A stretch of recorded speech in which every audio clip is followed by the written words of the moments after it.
విశాఖలో honey trap case నమోదైంది. ఇన్స్టాలో కోర్ప్రోలు జాయ్ జేమియా అనే యువతికి ఎన్ఆర్ఐ యువకునికి మధ్య పరిచయం ఏర్పడింది. ఆ పరిచయం కాస్త క్లోజ్ అయింది.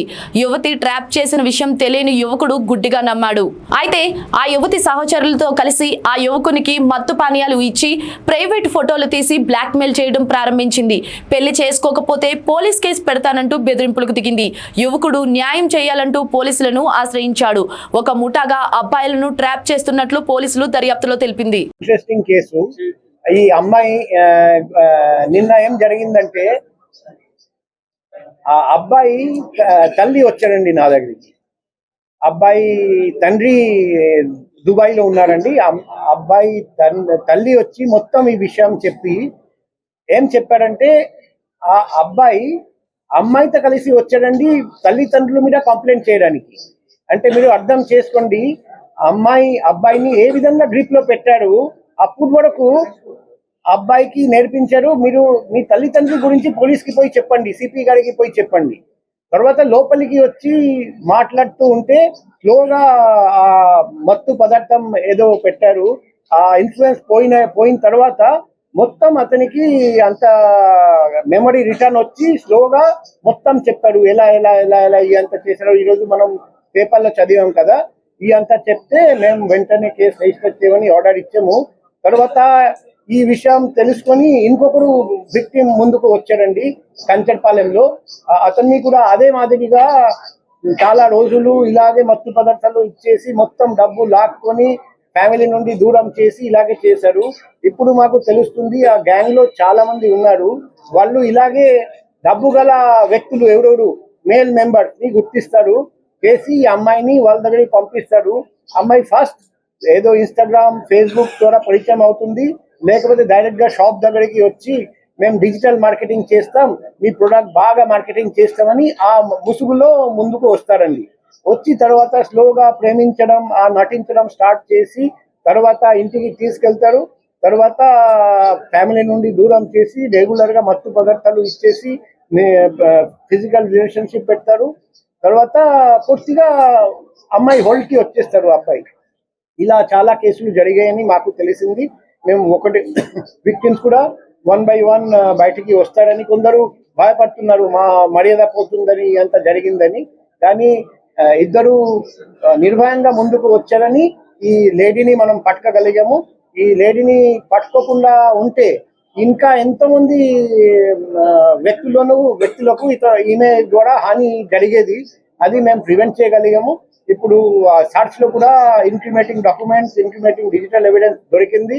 సో ఇదంతా మేము ఇప్పుడు విచారిస్తున్నాం, FSL కి పంపిస్తాం. ఆ గ్యాంగ్ లో కూడా ఇంకా ఎవరెవరు ఉన్నారు, ఈ అమ్మాయితో పాటు చేతులు కలిపి ఇలా మోసం చేస్తున్నారు, ఎన్ని జీవితాలు నాశనం చేశారు, ఇంకా చేయబోతున్నారు, ప్లాన్ చేశారు, ఇదంతా బయట వస్తుంది. మేము లోతుగా ఇన్వెస్టిగేషన్ చేస్తాం.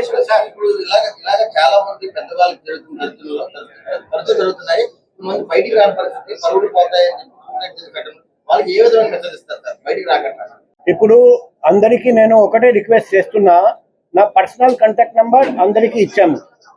మీరు నిర్భయంగా నాకు డైరెక్ట్ గా ఫోన్ చేసి మీ బాధలు చెప్పుకోవచ్చు. పగలు కానీ రాత్రి కానీ ఎప్పుడైనా చెప్పుకోవచ్చు. నాకు ప్రతిరోజు US నుండి, UK నుండి, దుబాయ్ నుండి, వెస్ట్ ఏషియా నుండి, ఈస్ట్ ఏషియా నుండి ఫోన్స్ వస్తుంటాయి. వాళ్ళు ఎటువంటి ఇబ్బందులు ఉన్నా నాకు చెప్తారు. కాబట్టి మీరు కూడా నిర్భయంగా చెప్పొచ్చు.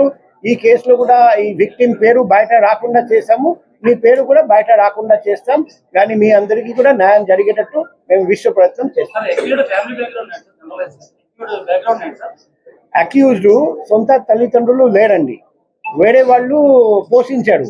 వాళ్ళు భోజనం ఇచ్చి అమ్మాయి బాగా చదివారు, అంతా అడాప్టెడ్ పేరెంట్స్ చేశారు.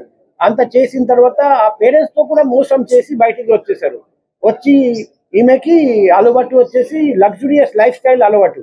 ఆ లగ్జూరియస్ లైఫ్ స్టైల్ కోసం ఈ గ్యాంగ్ తో చేతులు కలిపారు. ఆ తర్వాత వల్నరబుల్ అబ్బాయిలు, డబ్బు గల వ్యక్తులు కానీ వల్నరబుల్, అటువంటి వాళ్ళు సెలెక్ట్ చేస్తారు. సెలెక్ట్ చేసి స్లోగా ఇలా వస్తారు. మంత్ లో లేకపోతే 2 months వరకు ఒక అబ్బాయితో ఇలా చేసి మొత్తం డబ్బు లాగి, అబ్బాయి నుండి మొత్తం డబ్బు లాగిన తర్వాత ఫ్యామిలీ దగ్గరికి వెళ్తారు. ఆ తల్లిదండ్రుల మీద ప్రెషర్ పెడతారు, లేకపోతే మొత్తం ఎక్స్పోజ్ చేస్తామని వాళ్ళు భయపడి వాళ్ళ దగ్గర ఉన్న మొత్తం డబ్బు ఇచ్చేస్తారు. అది లాగిన తర్వాత మొత్తం లాస్ట్ ఫండింగ్ స్క్వీజ్ అయిన తర్వాత ఆ అబ్బాయిని ఎట్లా మనం డస్ట్బిన్ లో పాడేస్తాం అలా డస్ట్బిన్ లో పాడేసి మళ్ళీ నెక్స్ట్ అబ్బాయి వైపు వెళ్తారు. అదే ఫోటోస్ వీడియోస్ అన్ని ఫిజికల్ రిలేషన్ చేసినప్పుడు ఆ వీడియో తీసి అది చూపెట్టి మేము బయట చూపిస్తామని బ్లాక్మెయిల్ చేస్తారు. ఇట్లా రకరకాల మోడస్ ఆపరండి ఉంది, బ్లాక్మెయిల్ చేసి డబ్బు లాక్తారు. ప్రాథమికంగా మీరు విచారణ చేసే ఉంటారు. ఈ వెనుక ఎంతమంది టోటల్ ఎలా ఉందని చెప్పారు? ఇప్పుడు మేము డీటెయిల్స్ ఇంకా చెప్తే వాళ్ళు అలర్ట్ అయిపోతారు. అందుకే మేము లోతుగా విచారణ చేస్తాము, పక్కా ఎవిడెన్స్ తో పట్టుకుంటాం. ఈ కేసులో విక్టిమ్ ఏంటి సార్? విక్టిమ్ ఎన్ఆర్ఐ, కానీ డీటెయిల్స్ మేము చెప్పకూడదు. కంచరపూలం సార్? అది కాదు, ఇది వేములి కేసు. ఇప్పుడు నిన్న కంచరపల్లంలో ఇంకొక కేసు రిజిస్టర్ అయింది, ఇంకొకరు ధైర్యంతో ముందుకు వచ్చారు, ఇంకొక కేసు కూడా రిజిస్టర్ అయింది అమ్మాయి మీద. అది కూడా సేమ్ కేసు, ఇలా మత్తు పదార్థాలు ఇచ్చేసి బెదిరించి బ్లాక్మెయిల్ చేసి మొత్తం డబ్బు లాక్కోవడం జరిగింది. అది నెక్స్ట్ కేసు కూడా డీటెయిల్స్ అదే ఆల్రెడీ ఇద్దరు బయటికి వచ్చారు, ఇంకా చాలా మంది ఉన్నారు. మాకు తెలిసింది, రహస్యంగా తెలిసింది, కానీ పేర్లు మేము బయట పెట్టలేం. వాళ్ళు కూడా ముందుకు వస్తేనే మేము కేసు కట్టగలుగుతాం. కానీ ఇది ఒక పెద్ద గ్యాంగ్, అది ఈరోజు బయట పడింది కాబట్టి, లేకపోతే ఇంకా ఎంతో మంది సఫర్ అయ్యేవాళ్ళు.